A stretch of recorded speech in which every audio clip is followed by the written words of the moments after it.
Welcome to my channel, where Opie finds out his new wife is cheating on him on their wedding night.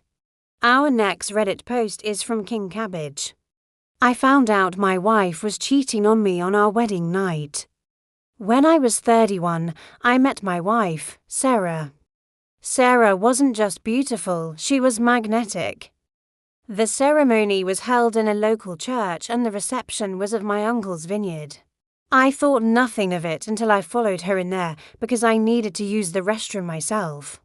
She was crying and whispering into the same phone again. She didn't notice I was there. Even the night before, when I'd caught her looking at her phone, she'd been talking to him.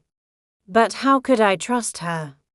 How could I ever believe that she would be faithful to me? In that moment of pain and confusion, I knew I had to make a decision that would change my life forever. The thought of spending my life with someone who had betrayed me so deeply, someone who had deceived me and caused me so much emotional torment, was unbearable. I had to let her go. Her choices were not a reflection of my worth. In the days following the breakup, I felt lost and devastated. I realized that what Sarah had done was a reflection of her own issues, not mine. Her actions had nothing to do with my attractiveness, status, or character. I was worthy of love and respect. I just needed to believe it myself. My family and friends rallied around me, offering their support and love. She is kind, funny, and intelligent. Most importantly, she loves me for who I am. We've been together for almost 2 years now and I couldn't be happier. I know that what happened with Sarah was meant to happen. It led me to Emily. It taught me valuable lessons about trust, honesty, and self-worth. They helped me pick up the pieces and move forward. Healing doesn't start with answers. It starts with acceptance. I survived. But I'm no longer the man I was. And maybe, just maybe, that's okay. I wish you and Emily all the happiness in the world. You dodged a major bullet with Sarah. That was our fake marriage. And if you like this kind of content, check out my podcast where I publish the exact same episodes. Also hit that subscribe button because I put out new videos every single day. It was too much to take in. My mind reeled, trying to process it all. I couldn't bear the thought of confronting her, of hearing her voice or seeing the tears in her eyes. I drove around aimlessly for hours, not knowing where to go or what to do. Eventually, I found myself in front of her house. I couldn't help myself. I needed to confront her, to hear her side of the story. When she opened the door, she looked surprised to see me. I could see the guilt and shame in her eyes, but I pushed past those emotions. I needed answers. I lay there staring at the ceiling, replaying every moment I'd spent with her, wondering how I hadn't seen the signs. I questioned myself for not being more suspicious when she had spent hours on the phone or when she had sudden mood swings. But now it all made sense.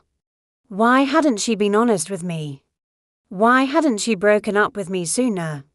The realization that she had been cheating on me since before we even got married hit me like a ton of bricks. My heart shattered into a million pieces. I felt betrayed, angry, and above all, heartbroken. I stood in the doorway listening to her side of the conversation. He doesn't know. Not yet. She then hung up and looked up, saw me standing there. Her face drained of color. "Sarah, who were you talking to?" I asked calmly. She hesitated, then lied, saying it was her sister. But her sister was sleeping in the guest room downstairs. She tried to defend her actions, to explain why she had done what she had done. But her reasons didn't make sense to me. She had betrayed me, plain and simple. There was no excuse for that. After an hour of questioning and her trying to justify her actions, I decided to call it quits. I knew I deserved better than what she was offering me. I knew I deserved someone who would love me unconditionally, someone who would be honest and faithful. It dawned on me she wasn't being honest. But I was confused. Who else could it have been? She was obviously upset, pacing back and forth. Please tell me the truth, I pleaded. Finally, she broke down. She admitted it was her ex-boyfriend. He was the reason she had ended things with me months ago, even though she had been seeing me on and off for years. She said she had tried to move on, but he had come back into her life and swept her off her feet. Before I knew it, I was back in the thick of things. That's when I saw it. She was on her phone, whispering urgently into it. I couldn't hear what she was saying, but her body language made it clear that whatever she was discussing was causing her distress. Everything felt perfect. Fast forward to that night. We had just finished cutting the cake. I looked over at Sarah, and she was staring into space with a distant look on her face. I jokingly said, "Are you texting your secret lover already?" She laughed nervously and quickly looked away. I didn't think much of it at the time. I just figured she was tired from all the dancing and drinking. The kind of woman that lights up the room without even trying. I fell hard and fast, but she was the best girlfriend a guy could ask for. We dated for 2 years. Everyone told us we were a perfect couple, and I believed them. She was kind, thoughtful. She was always there for me. Or so I thought. I proposed to her on her birthday. She cried and said yes. It was the happiest moment of my life. I remember thinking, I've won life's lottery. Have you ever felt your entire world collapse in one moment? I did, on the very night I married the woman I thought I would spend forever with. I'll keep this short. Our wedding was magical. It was small and intimate. Only our closest friends and family attended. But later that night, when we were getting ready to go back to the hotel, she suddenly excused herself to the bathroom. Then a few minutes later, I woke up at 10 a.m. and she wasn't in bed. So I got up and found her in the bathroom. And she confessed she had been seeing him for 2 weeks.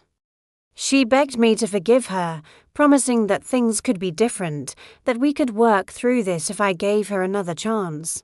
I quietly left the bathroom and went back to bed, pretending that nothing had happened. In the morning, I woke up early, got dressed and left before anyone else was awake. We sat down to talk, but it was more of a formal discussion than a conversation. As I packed my things, I realized that the pain and betrayal I had endured was not my fault. I was not to blame for her actions. After months of self-reflection and therapy, I began to heal. A year after the breakup, I met someone new. Her name is Emily, and she is amazing. If you've ever loved someone who betrayed you, know this: their choices are not a reflection of your worth.